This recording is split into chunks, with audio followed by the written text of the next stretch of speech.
It started with a photograph. That is how the erasure always begins. I was 3 hours deep into a digitized archive of 19th century circus promotional materials. The kind of rabbit hole you fall into when you sense that the official story has a leak. And then I found it. A sepia-toned cabinet card from 1880. 2 men in top hats stand at chest level to a third figure. This third figure is not standing on a platform. There is no forced perspective trick, no box beneath his feet. He is simply large. Enormously, unsettlingly large. The caption read, "The celebrated giant, a marvel of nature, or the finest deception in showmanship." I want you to look closely at those words. Why were those the only 2 options? Why, in the framing of that era, was the dominant cultural script for encountering a massive human being either a wonder of nature or a trick? Why was the hoax explanation so aggressively preloaded into the presentation? It is almost as if someone needed the audience to choose between 2 lies to avoid a much more dangerous truth. That question lodged in me like a splinter. And the deeper I went, the more that splinter worked its way inward. What I found was not a single curiosity. It was a pattern.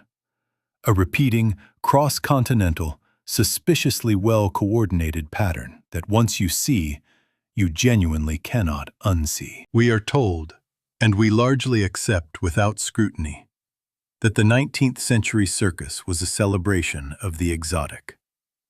We hear P.T. Barnum's maxim that there is a sucker born every minute, and we use it as a lens to interpret the entire era. The period was one of showmanship and deception. That framing is useful, perhaps too useful, because here is what it accomplishes. It creates a totalizing framework in which anything encountered within the context of a circus is by definition suspect, staged, or performative. The circus was the era's designated space of acceptable unreality. Anything placed inside that space, any body, any claim, any anomalous human form, gets automatically laundered through that framework. Not examined, not documented by independent observers, simply labeled, exhibited, and then when the tour ended, quietly packed away. This raises a critical question. If you needed to display something real, something whose reality disrupted the narrative of our current civilization, where would you put it? Where would you place it so that curious eyes could see it, but so that its implications could be safely neutered? You would put it in the circus. You would call it a freak or a hoax, and let the crowd decide. Welcome to the Circus Matrix, a place where the last survivors of a lost world were hidden in plain sight, disguised as monsters, to ensure you never realized they were actually the rightful owners of the world you now inhabit. Let us talk about the giants themselves. Not the legend, not the mythology, but the documented, advertised, and toured individuals who appeared under circus banners across North America and Europe during the mid-1800s. The names given to them are worth pausing on. Colonel Routh Goshen, the Arabian Giant. Captain Martin Van Buren Bates, the Kentucky Giant. Angus McCaskill, the Cape Breton Giant. Chong Yu Sing, the Chinese Giant. Dozens more from Sweden, Russia, the Ottoman territories, and Brazil. The pattern repeats with unsettling precision. All of them appear fully formed in the exhibition record. Almost none of them have robust documentation of their earlier lives.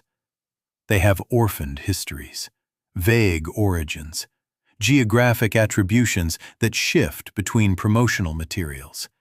Arabian, Kentucky, Chinese. These were labels of convenience, not biography. When you attempt to trace their lineages backward, to find the family records, the birth documents, The parish registers that should exist in the increasingly bureaucratic 19th century, the trail goes thin. In many cases, it effectively vanishes. Why? Because these were not just tall men. They were political refugees of a suppressed history. Consider the timing. This wave of giants appeared at the exact moment the old world was being remodeled. Between 1850 and 1910, the infrastructure of the Great Tartaria was being demolished or reclassified. The enormous arches, the 20-foot doors, and the grand corridors of the star forts were being taken over by new governments. And right as the buildings were being reclaimed, the people who actually fit those buildings were being rounded up. They were given uniforms. They were given fake backstories. The colonel and the captain titles were not marks of respect. They were psychological anchors. By giving a giant a military rank in a modern army, you tether him to the current world. You tell the audience, this man belongs to our timeline. He is just a tall soldier, a freak of growth, a medical anomaly. You strip away the possibility that he is a remnant of the civilization that built the very stone halls he is standing in. And then there is the matter of the world's fairs. These were not just exhibitions of technology.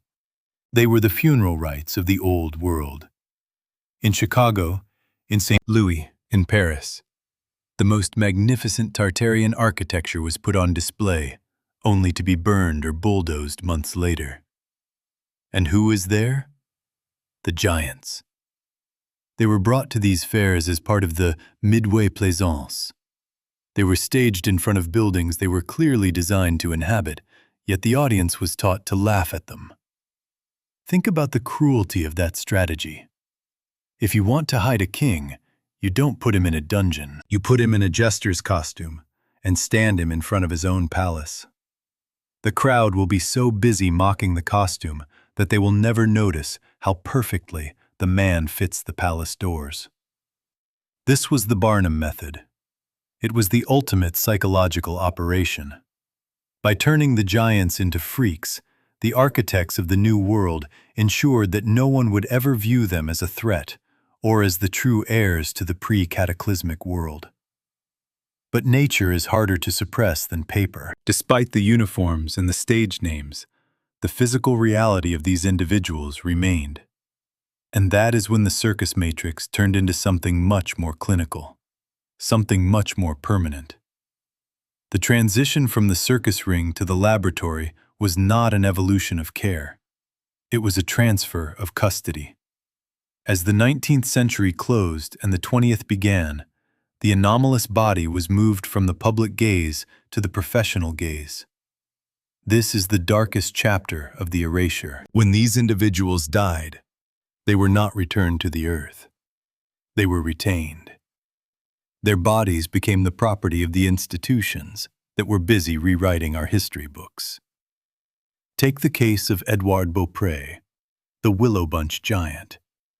Standing over 8 feet tall, he was a marvel of the circus world until his death in 1904.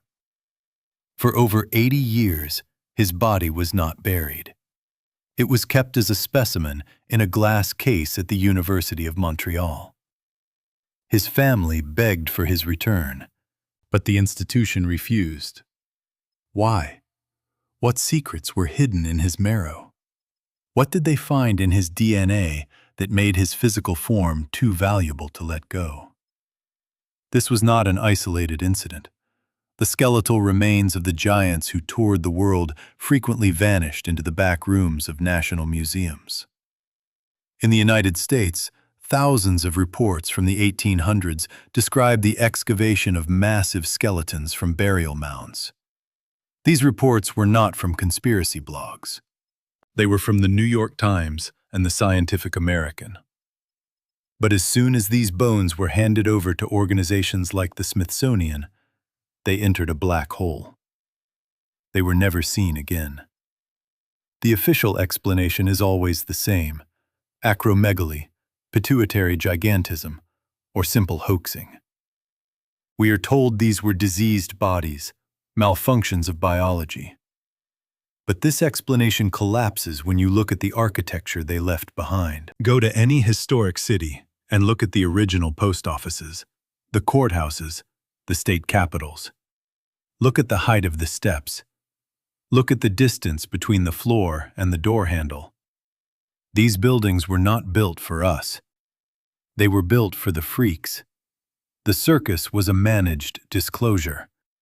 It was a way to let us see the truth while ensuring we would never believe it. It was a space where the otherwise unmanageable could be contained within the safe category of entertainment. By the time the last circus giant died in institutional custody, the new history was set in stone. The Tartarian world was gone, replaced by a narrative of primitive ancestors and slow progress.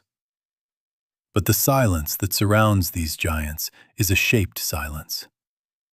It is the kind of silence that forms around a lie that is too big to fail. They were not anomalies. They were the survivors. They were the last living evidence of a scale of humanity that our current rulers want us to forget. Because if we remember that giants once walked the earth, we might start asking who took their world away from them. And more importantly, we might start asking who is really in charge of ours.